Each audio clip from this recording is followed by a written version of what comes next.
دیکھیے جو چیز قرآن مجید میں مجمل رکھی ہے اور اس کو مجمل رکھنے ہی میں عافیت ہوتی ہے.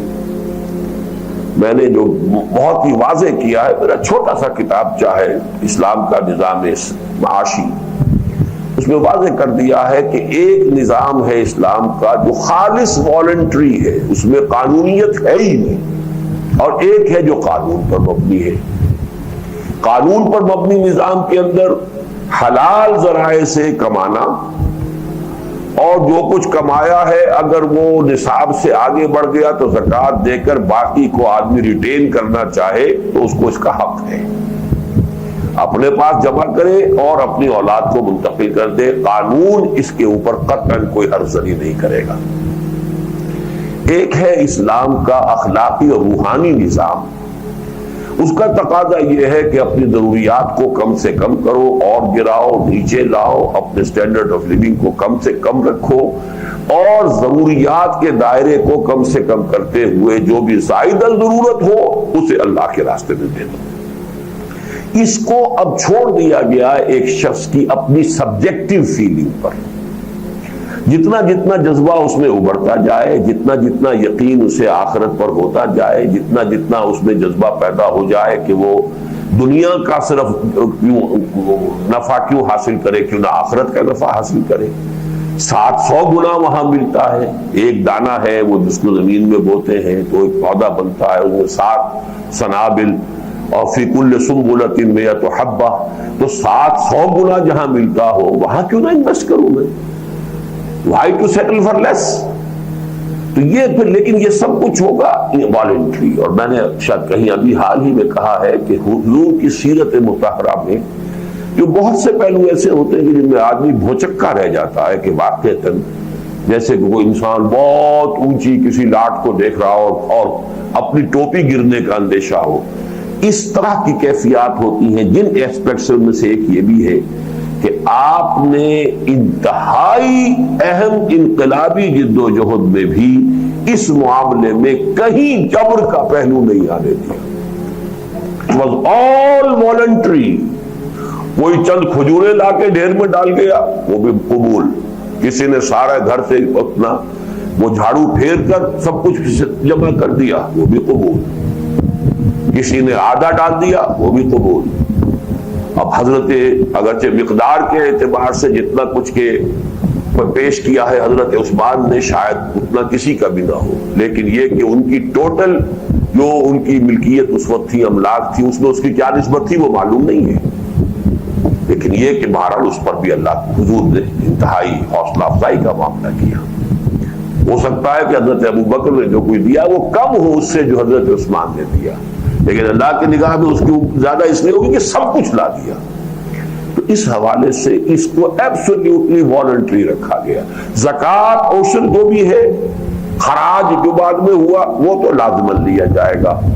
اس سے جو بھی ہیو ناٹس ہیں ان کی کفالت کا بندوبست کیا جائے گا. کسی وقت اگر کوئی ایمرجنسی ہے کہ محض ان چیزوں سے کفالت نہیں ہو پا رہی تو پھر کچھ اور بھی ٹیکس لگا دیا جائے گا.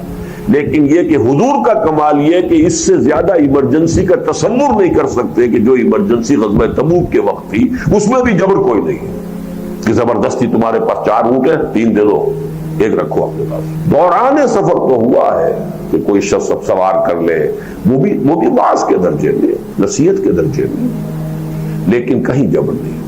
اس لیے اس میں قل العفو جو ہے یہ سارا کا سارا انسان کے اپنے جذبہ ایمانی، اپنے یقین، آخرت کی کتنی ترجیح ہے دنیا کے مقابلے میں. کلا بل تؤثرون الحیات الدنیا، تم تو آخرت کی، تم دنیا کی زندگی کو ترجیح دیتے. بل تؤثرون الحیات الدنیا والآخرۃ خیر وابقیٰ. اگر برعکس ہو جائے آخرت کی ترجیح، لیکن ترجیح کتنی ہے؟ 50-51 کا فرق ہے، یا ترجیح ہو چکی ہے کہ 90 وہ آپ کے ذہن پر ہے اور 10 اب یہ رہ گیا ہے. یہ سارا آپ کا انٹرنل معاملہ، ہر شخص کا اپنا اندرونی معاملہ ہے، اور اس میں چھوڑ دیا گیا اپنے اسی اندرونی معاملے میں. بلکہ اس کے برعکس بھی کیفیات ملتی ہے کہ ایک صحابی نے کہا میں اپنی ساری جائیداد، سب کچھ، سارا مال دے دینا چاہتا ہوں اللہ کی راہ میں. نہ اس وقت وہ ایمرجنسی والی بات تھی، حضرت طلحہ انصاری تھے رضی اللہ تعالیٰ عنہ، حضور نے فرمایا کہ نہیں ٹھیک نہیں ہے یہ بات کہ تم اپنے وارثوں کو فقیر بنا کر چھوڑ جاؤ۔ انہوں نے عرض کیا اچھا حضور پھر میں آدھا سارا دے دیتا ہوں، آدھا میرے وارثوں کے لیے رہ جائے۔ فرمایا نہیں یہ بھی بہت زیادہ ہے۔ انہوں نے عرض کیا تہائی کہ ہاں تہائی ٹھیک ہے، اور فرمایا الثلث کثیر، تہائی بھی بہت ہے، اور یہی تہائی ہے کہ جس میں پھر وصیت کا بھی حق دیا گیا انسان کو کہ مرتے وقت وہ اپنی وصیت کے اندر بھی تہائی کا طے کر سکتا ہے، کسی ادارے کو دے، کسی دین کے کام کے لیے دے، کہیں فقراء کے لیے دے، جس کو چاہے دے دے۔ قانون وراثت سے اس کا 1/3 جو ہے مستثنی ہو جائے گا اگر اس نے وصیت کی ہے۔ وہی 1/3 آپ نے گویا، اس سے ہم کیا نتیجہ نکالیں گے کہ انسان اگر کسی وقت اپنا سب کچھ دینا چاہے تو اب ایک تو یہ کہ اس پر ڈیپینڈ کرے گا کہ وہ انسان کون سا ہے، وہ ابو بکر ہے یا طلحہ ہے، اور فرق تو ابو بکر اور طلحہ میں بھی ہوگا نا، سارے صحابہ بھی تو برابر نہیں ہے نا۔ انسانوں کے اندر جو بھی فرق مراتب ہوگا اس کو بھی پیش نظر رکھا جائے گا۔ نمبر 2 حالات اگر غزوہ تبوک کے ہیں تو بات اور ہے۔ تو اس حوالے سے ان چیزوں میں بہت ہی توازن کی ضرورت ہے۔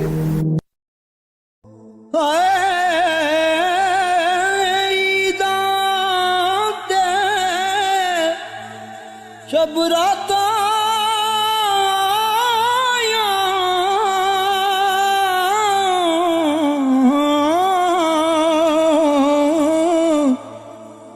سب لوگ گران آئے،